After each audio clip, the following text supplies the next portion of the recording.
stars in the sky, no more tears to dim the eye.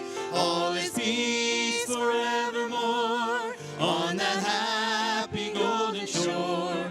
What a day, glorious day that will be. What a day that will be when my Jesus I shall see. When I look upon his face, the one who saved me by his grace. When he takes me by the hand and leads me through the promised land. What a day, glorious day that will be. There'll be no sorrow there, no more burdens to bear, no more sickness, no pain, no more parting over there. And forever I will be with the one who died for me. What a day, glorious day that will be. What a day that will be when my Jesus I shall see. When I look upon his face, the one who saved me by his grace. When he takes me by the hand and leads me through the promised land. What a day, glorious day that will be. Well, what a day that will be. Good singing. Let's sing this one. Redeemed, how I love to proclaim it. Redeemed by the blood of the Lamb. Sing it together. Redeemed, how I love to proclaim it. Redeemed by the blood of the Lamb. Redeemed through his infinite mercy, his child, and forever I am.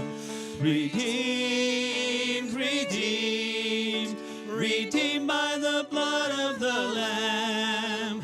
Redeemed through his infinite mercy, his child, and forever I am.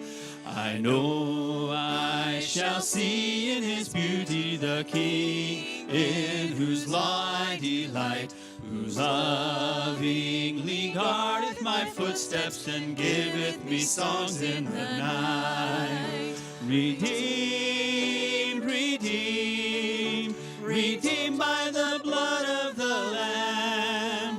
Redeemed through his infinite mercy, his child, and forever I am. Sing this last one.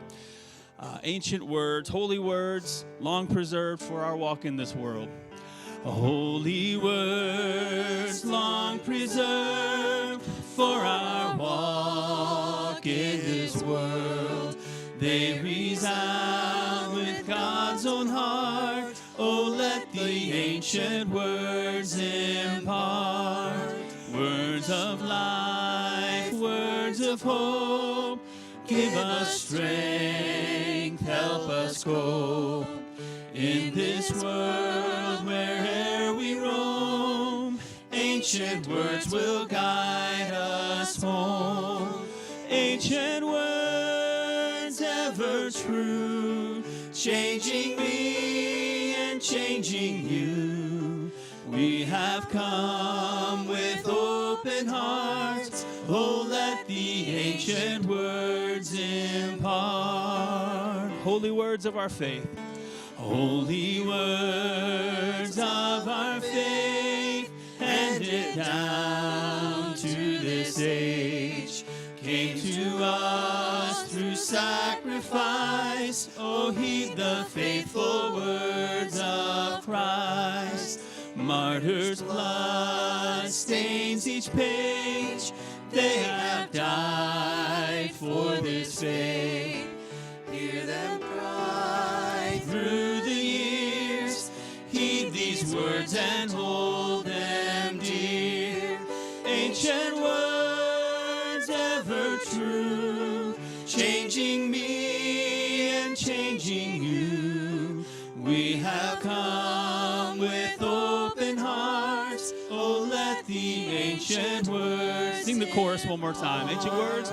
Ancient words ever true, changing me and changing you. have come with open hearts. Oh, let the ancient words impart.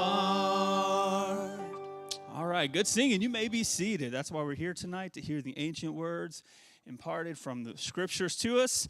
We don't have a missions moment tonight, so we're just going to give you a few announcements, and then a pastor will come and be speaking this evening. But we do have Gather Bible Study. I wanted to read these off real quick. This Sunday night, 5:30. I thought I saw 5. Is 5:30 correct? 5:30. I thought I saw 5 earlier. Okay, 5:30. That's what I've got. If that changes, we'll let you know. But 5 sounded correct. But we're saying 5:30. Tuesday, the 13th, we have Ladies Fellowship. This is our missions night for the Ladies Fellowship, and you don't want to miss that. So 6:30 for the ladies. You can sign up on the app for that as well. And again, things coming up. We have couples retreat coming up here after. I mean, it's in February, so that's coming up as well. And we'll be saying more about that, but you can already look up information, sign up, register on the app as well if you want to do that. We're having Tim and Nicole Christensen. He's a pastor out in Michigan, and he was at Lancaster for many, many years, doing a lot of work out there where West Coast Baptist is, and I know you'll enjoy him. And so they're coming. The information is there on the app. We don't have all the details yet, but if you know you want to be here, we're doing it on property.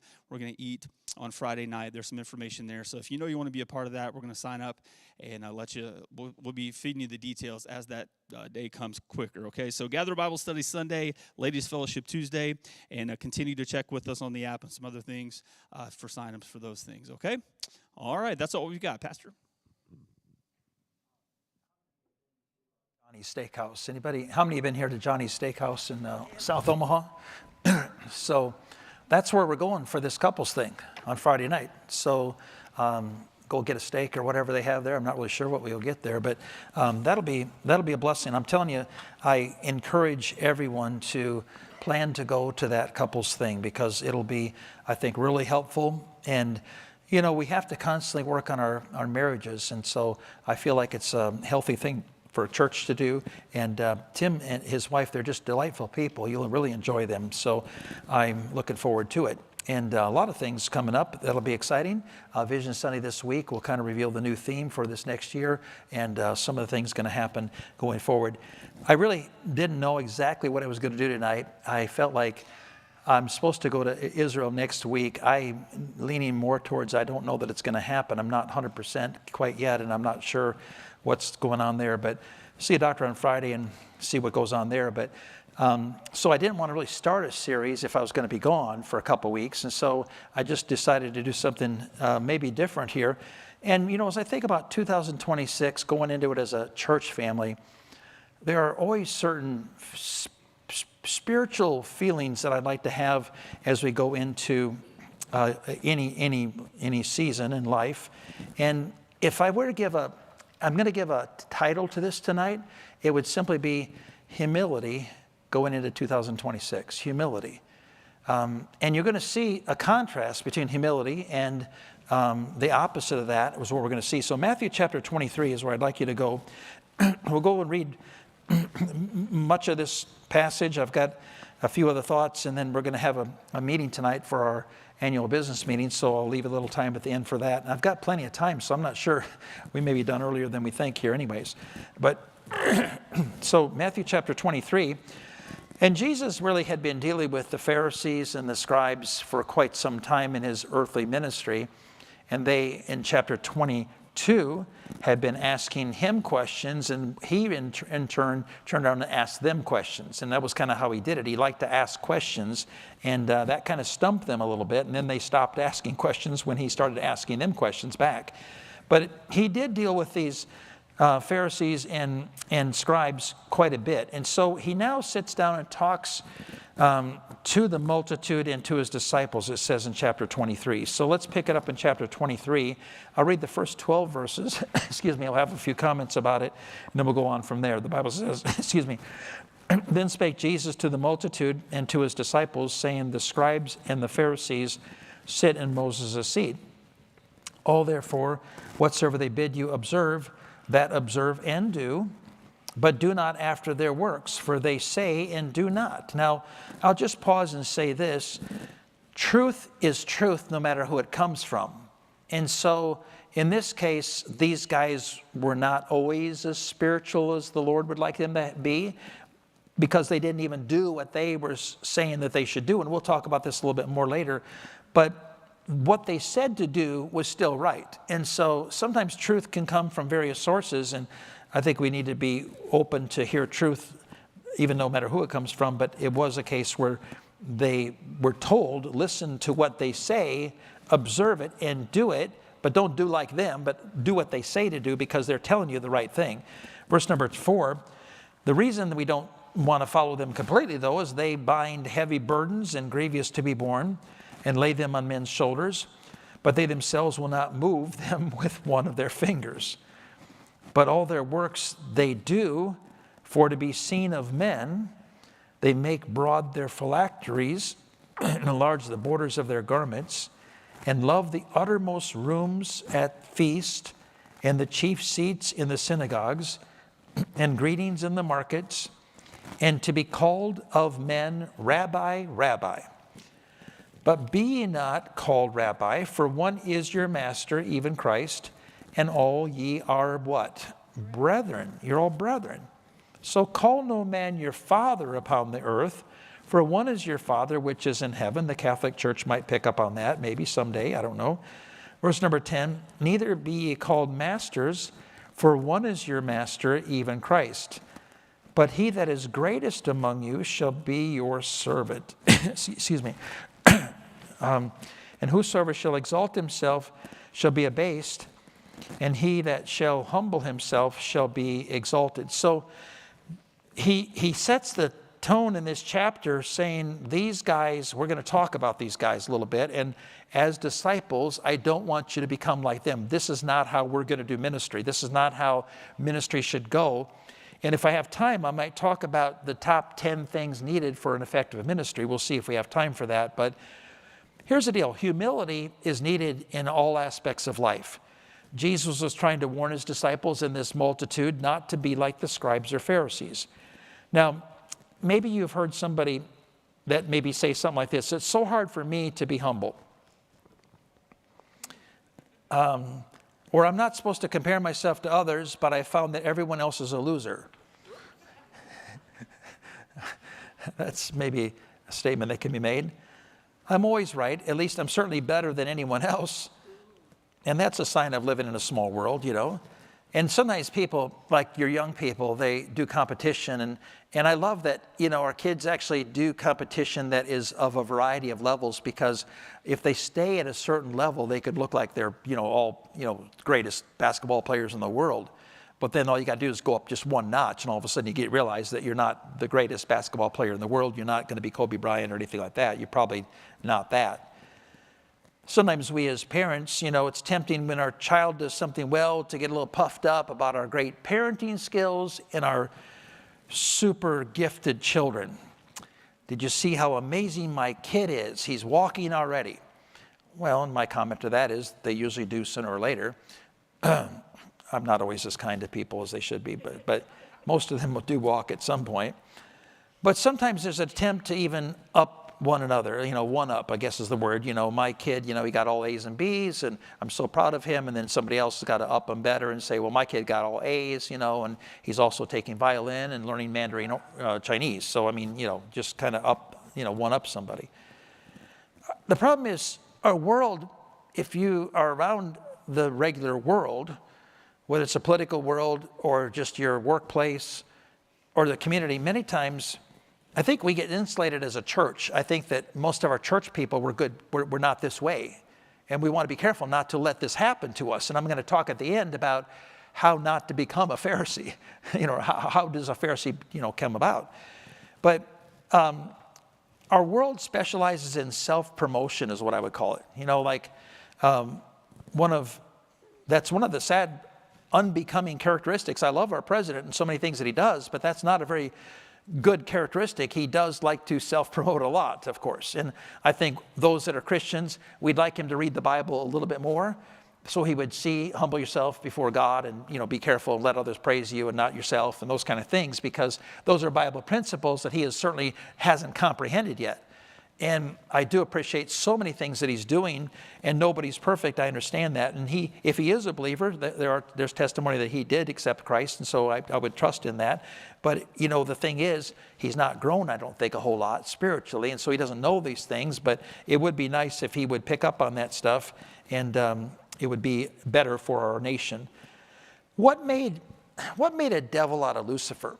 When you think about it, what actually was that made a devil out of Lucifer? I've got the verses. What were you saying? Pride. The word pride. And what's the middle letter in pride? It's I, is what it is, I want you to see, I'm going to put on the screen here, Isaiah 14, verse number 13. And this is Satan talking here. He says in verse 14, he says, "For thou hast said in thy heart," this is now, he's referring to Satan, "I will ascend into heaven. I will exalt my throne above the stars of God. I will sit also upon the mount of the congregation in the sides of the north." Verse 14, that 13 was that, and this 14 says this. I'm sorry, I maybe messed that up. "I will ascend above the heights of the clouds. I will be like the Most High."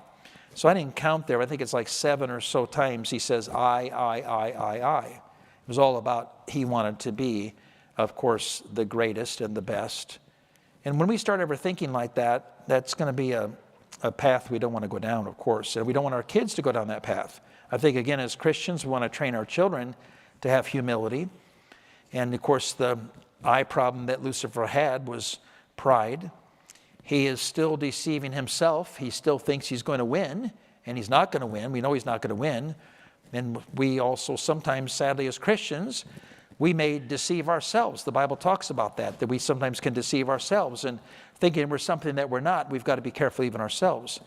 And the Bible reminds us to be doers of the word, not hearers only, deceiving your own selves, because sometimes we think we're all that.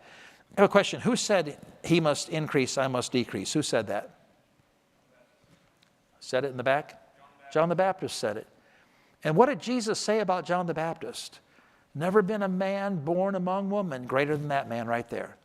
And even though his earthly outcome was really difficult, I mean, he was beheaded and was a martyr, basically, because he stood up for right, and the king did not like it. Well, the women didn't like it as well, as who really didn't like it. But but he had that spirit of, he must increase, I must decrease. Is that a spirit you ever think about in your life, that the Lord's got to increase, I've got to decrease? Less of me, more of God. You ever thought of it in that way? Who said he was the least of the apostles? Who said that? Paul said that. Yeah, he's the one that had, written most of the epistles. He's obviously gotten the gospel to Europe. And he said, I'm the least of the apostles. So it sounded to me like he's really one of the greatest apostles, because he did really more eventually for the cause of Christ than any of the rest of them. But he kept a perspective that he still was the least. He said, I'm not going to magnify myself because of what I'm doing. I think we've got to be careful. I think we have to look at Jesus' example. Jesus humbled himself, became a servant. He humbled himself, came to this pig pen of an earth. And so I really want to have a spirit as we go into 2026, and whether it's in your home or at your workplace or in our neighborhood or at our church, a spirit of humility. God hates pride. We think about Proverbs chapter 6. Many of you got those verses memorized, but he says 6 things that the Lord hate. Yes, 7 are an abomination. What's the first one? A proud look. And, it goes along with a lying tongue, and hands that shed innocent blood, and a heart that deviseth wicked imaginations, feet that are swift in running to mischief, false witnesses speaking lies. So it's he that soweth the discord among his brethren. But he starts off with a proud look. And so God hates pride. Now, there's that arrogant attitude, which, again, I don't think we've got very many in our church that have that kind of a spirit. But the extreme, or the other flip side of that, is some do a pretty good job of what I call what's the word I'm looking for? Self-depravation. Deprecate. What's the word? Deprecation. Is that what it is? Where they, are falsely taught to downgrade themselves. I'm nothing special. I'm no good. I can't do anything. I'm terrible, whatever it looks like. Now, we try not to let our kids have a pity party about, they're not good because, again, they're made in God's image. Yes, you are. You are somebody, like Jesse Jackson used to say. You are somebody. And that's a good thing to remind all of us that we're made in God's image. And so each person is uniquely gifted and valuable to God. So we are valuable. We don't want to get to this point of being like on the other extreme of being proud is like, well, I'm no good. I'm nothing. I know, he said, I'm the least of the apostles, but he wasn't saying he wasn't valuable to God. So we get two extremes. The too confident in self extreme, called arrogant, often found talking about themselves, sometimes just plain out bragging. I'm the best, I'm the greatest, I'm the most amazing. And again, people that talk like that, they live in a very small bubble, it seems to me. Because again, there are many times others that are much better. Those statements come from a heart of pride, and I don't know that any of you have that, but we want to watch out for it. Either extreme of esteem, whether the arrogance or the self-depreciation, you don't get the idea, neither are healthy, of course. And pride says, I'm responsible for my successes. And what we ought to do is, if we're going to brag, we ought to brag about what Jesus did and what Jesus does and what God does by his grace for us. So we think about, Jesus was talking to the Pharisees here. He's talking about the Pharisees. The scribes and Pharisees sit at Jesus' feet. Now, let's talk a moment about the Pharisee. What is a Pharisee? Well, excuse me. The dictionary defines Pharisee different ways. It says, first of all, a member of an ancient Jewish sect, distinguished by strict observance of tradition and written law. But it also goes on to say a self-righteous person or a hypocrite. And so, again, Jesus is going to label these guys. The next passage we're going to read in a little bit here is going to see that. But in Jesus' day, the Pharisee was actually looked at and recognized as a badge of honor because these guys are educated. These guys were part of the elite religious group. Yet they were often a thorn to Jesus, which tells you they might not have been too spiritual because they did not perceive that he was the Messiah. He usually treated them better than they deserved, but at times, he was pretty hard on them, as we've seen throughout Scripture, and we'll see again in this passage. But once in a while, when they were open to truth and they were humble, Jesus was very gracious to them. Tell me someone that was a Pharisee that Jesus was very gracious to. Nicodemus is certainly one. He came to Jesus by night, and Jesus was very good to him and told him you need to be born again. And he was very clear about all that stuff. And then there's, I think, another one, Joseph of Arimathea. He was obviously someone that loved the Lord, and he provided his tomb there for Jesus' temporary burial there. But for generations, Pharisees have earned a very bad reputation. So, and again, truth can come from anybody, just like I said already, but Jesus wanted everyone to know that sometimes these religious people, they were spot on in their teaching. Don't abandon the truth because we don't like the messenger, but some of their teaching was very, very burdensome, and they were trying to add extra biblical things to what the Bible actually taught. So the warning that Jesus had regarding their teaching was that they say things that they tell you to do, but they don't do themselves. They're not willing to do.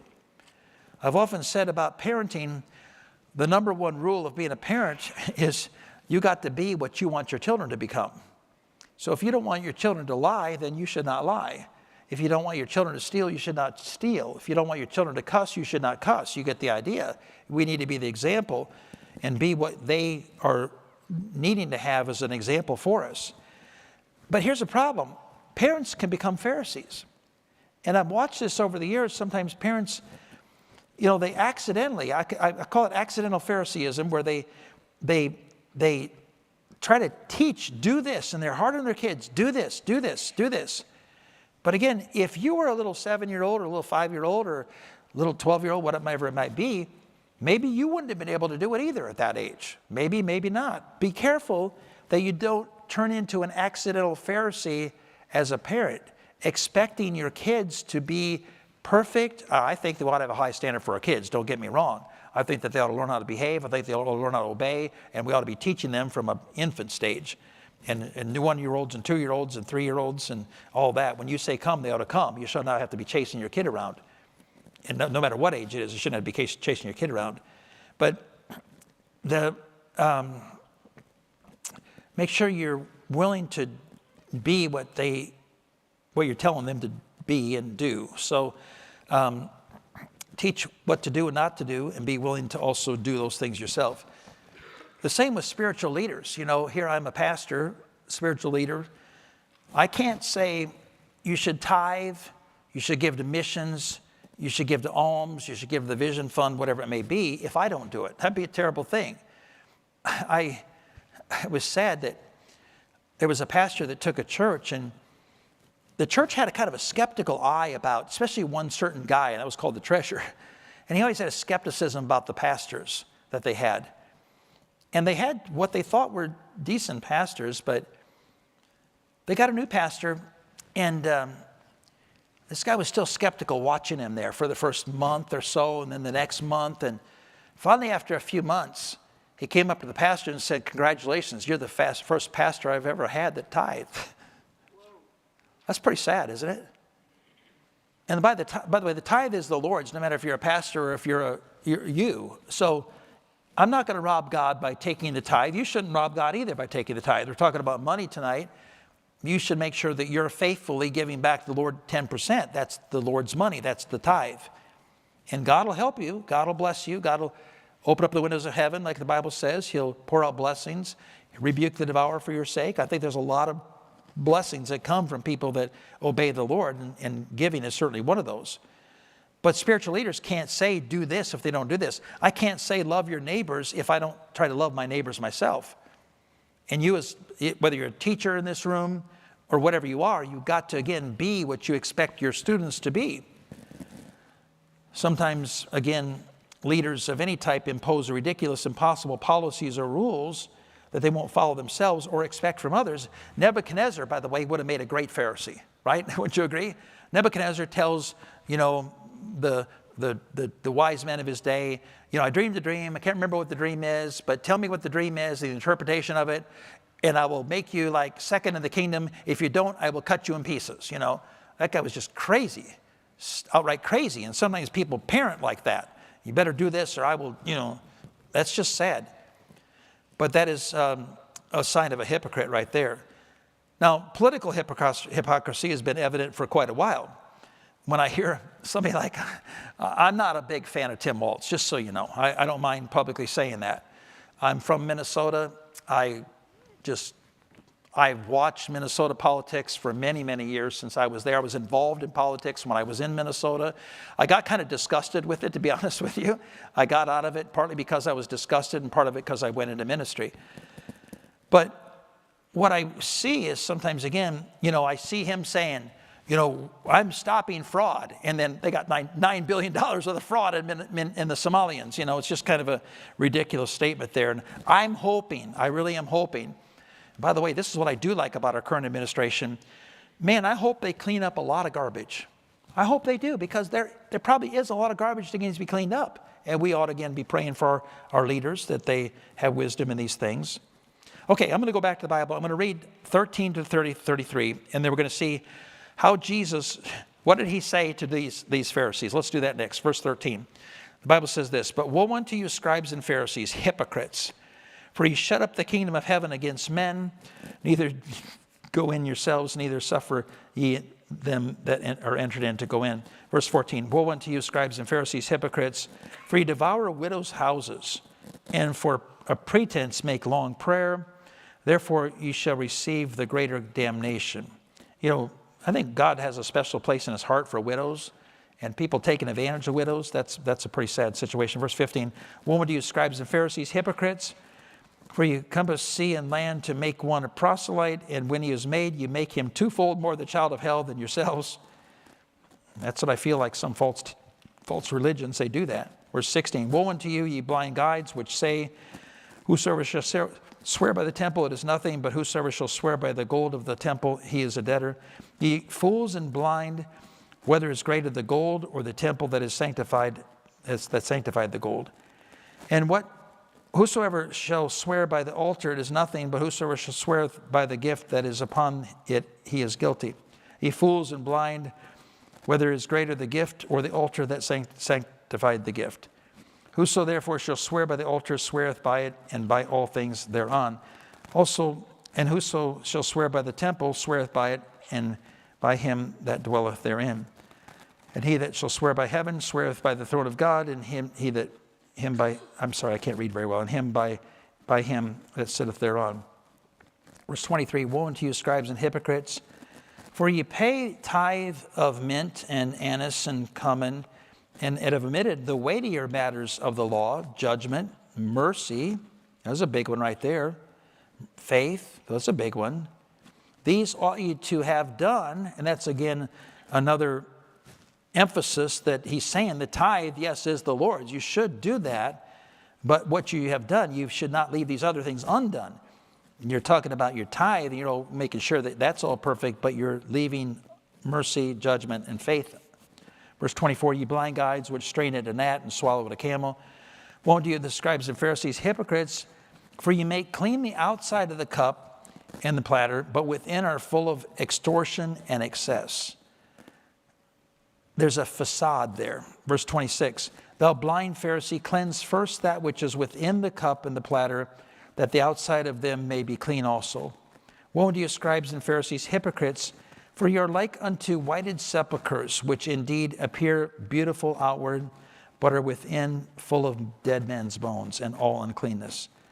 Even so ye also outwardly appear righteous unto men, but within ye are full of hypocrisy and iniquity. And we're going to be talking about these things in a moment here. How do we look on the outside? Are we just trying to make a facade? Are we just trying to appear good to the community, to the workplace, to wherever? Or what's going on really inside? Verse 29, woe unto you, scribes and Pharisees, hypocrites, because ye build tombs of the prophets and garnish the sepulchres of the righteous. These that are, again, he's talking about the prophets that had, preached the things that they would have not actually enjoyed. But he said, you're all about honoring them now that they're dead. And so verse 30, and say, if we had been in the days of our fathers, we would not have been partakers with them in the blood of the prophets. Wherefore ye be witnesses unto yourselves that ye are the children of them which killed the prophets. He said, you guys wouldn't have listened to those guys. You would not have listened to the prophets. You would have been the ones that want to kill them. Verse 32, fill ye up then the measure of your fathers. Verse 33, ye serpents, generation of vipers, how can ye escape the damnation of hell? Okay, I have a question. What did Jesus call the Pharisees? Give me some of them. Hypocrite is one. What was another one? Vipers. That's like a snake, isn't it? What else did he call them? Fools. What else did he call them? Blind. What else do you see? There's quite a few of them right there. What do you call them? White, just facade. You're just a joke, There was one more I thought that I saw in there. Fools, blind. He did say that. You already said that. Well, you get the idea. Now, many people don't start off by wanting to be that way. We don't want to become a Pharisee. We don't start off wanting to become a Pharisee. That's not how this goes. But we got to keep our guard up, or it could happen to any of us. Any of us here in this room could become like a hypocrite. Definition of hypocrisy is like being an actor, wearing a mask, a pretender, a fake, a phony. A hypocrite is one that's living either a double life, like their private life doesn't match up with their public life. You get the idea there. I really appreciate, at First Baptist, I really believe we try to promote authentic, real Christianity. Authentic Christianity. And I think if we try to promote that, I think we attract that. I think if you are a phony, you attract phonies. I think that too. And so I appreciate the spirit here to try to be real and authentic. Now, sometimes we may fail, but we don't want to be a facade. We're not perfect people, but we don't want to be a facade. Real Christianity does include practical living and teaching on holiness. As we read the Bible, Leviticus, you say, well, that doesn't pertain to me. Well, some of that's still pretty important. Ephesians, Colossians, Hebrews. Wholesomeness, honesty, decency, kindness, humility, these are always appropriate and taught throughout the whole Bible. But these people, the Pharisees, they love to look good in public. That was the main thing. They wanted to make sure that their image was really good. But inside, like he said, they were a mess. Now, hopefully, we care a little bit about what we look like in public. I'm a little concerned that You know, we don't need to go to Walmart or any public place in our pajama pants. The whole world has gotten sloppy. Do you agree with me? The whole world has just gotten so sloppy and care very little about personal attention to themselves. Buy a comb, use it once in a while. You know, look like you know something. Look like you've actually got parents. You can't buy a comb. No, it doesn't work very well with that head. There's nothing up there to comb is what Josh is saying. He said, I lost those hairs. Did you lose those hairs or did you just shave it on purpose or both? I lost half of it, so the other half I shaved. It's my dad's fault. Oh, yes, comes from that side. Blame him. I think it's a good idea. I like it. Well, but we want to, you know, yes, when we go out in public, at least, you know, look in the mirror once in a while, look to see if it looks like it matches, looks like it's decent. We ought to care a little bit about what we look like in public. But again, that doesn't make us. My nephew lives in Minnesota in a, I don't know how many $1 million home. He's worked in the oil industry. He lives in Houston most of the time, but his family lives up in north part of Minneapolis, St. Paul area, and he goes back and forth every week or two or a couple of weeks. He goes back and forth. It's just a very odd thing. He's done this for like 20-some years, but the guy is very, very wealthy. One thing I will say, he was supposed to be in the Twin Towers the day of 9/11, and his meeting got canceled, and he didn't go. I'm so thankful. That's my nephew. But my nephew, he's got the BMWs, he's got the cars, he's got all that kind of stuff. But I remember one time we were working on the farm, and he didn't have any clothes, and so I went and looked in the closet, and I found my dad's old bib overalls and an old T-shirt or something, you know, and he puts them on and just having the greatest time, and we got this old, like, 65 Chevy 2-ton truck, and he's just in it, you know, like an old farmer dude. And, you know, I love that. I love that because here he is, hobnobbing with all the rich and wealthy people of the world, but it didn't change who he was, putting on those bib overalls and driving an old truck. You get the idea. And I love that. I love that he had that spirit that he could just do both. It's not a big deal. Because he wasn't trying to be a facade either way. He's just very real, and I appreciate that. Do you have...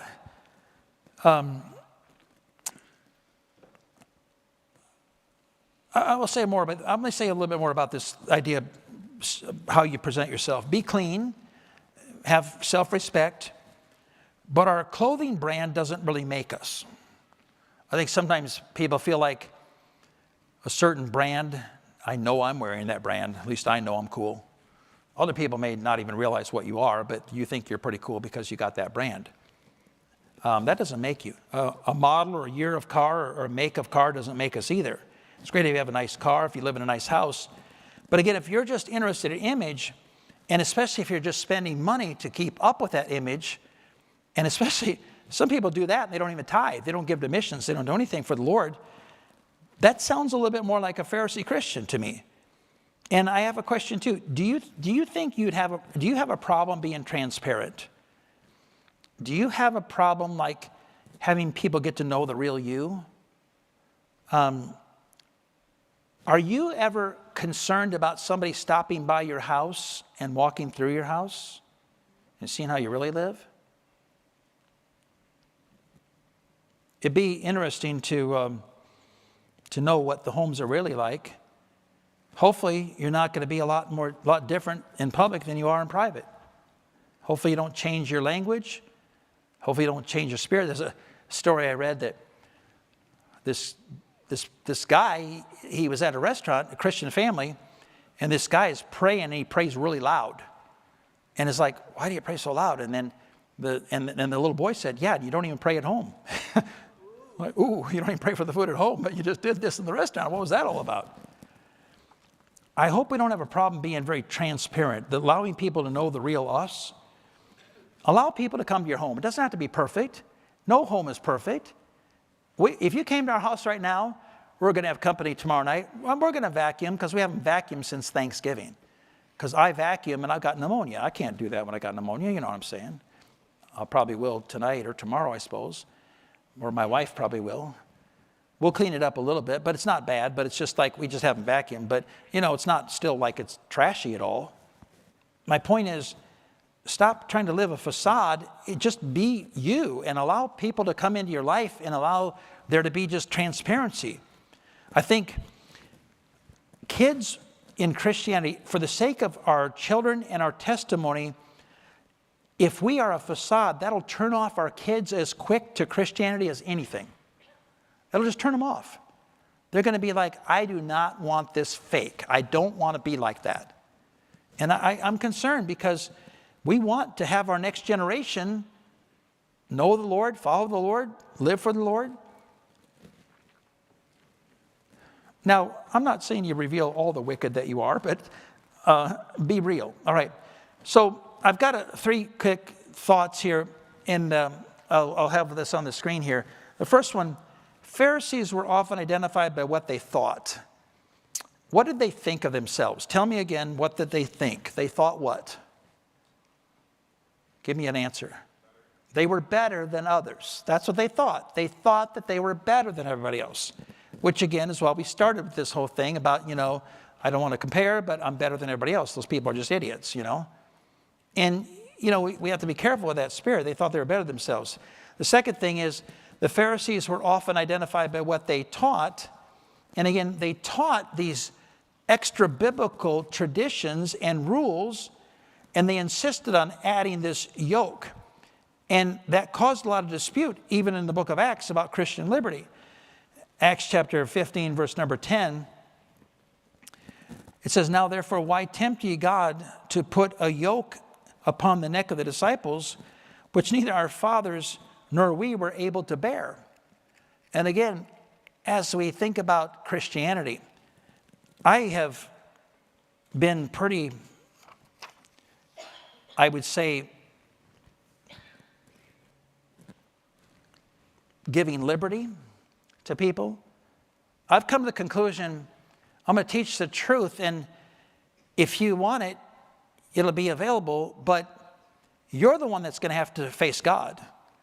And you're going to have to be the one convinced in your own mind that, this is what you should be doing, because you're going to live with the consequences. And so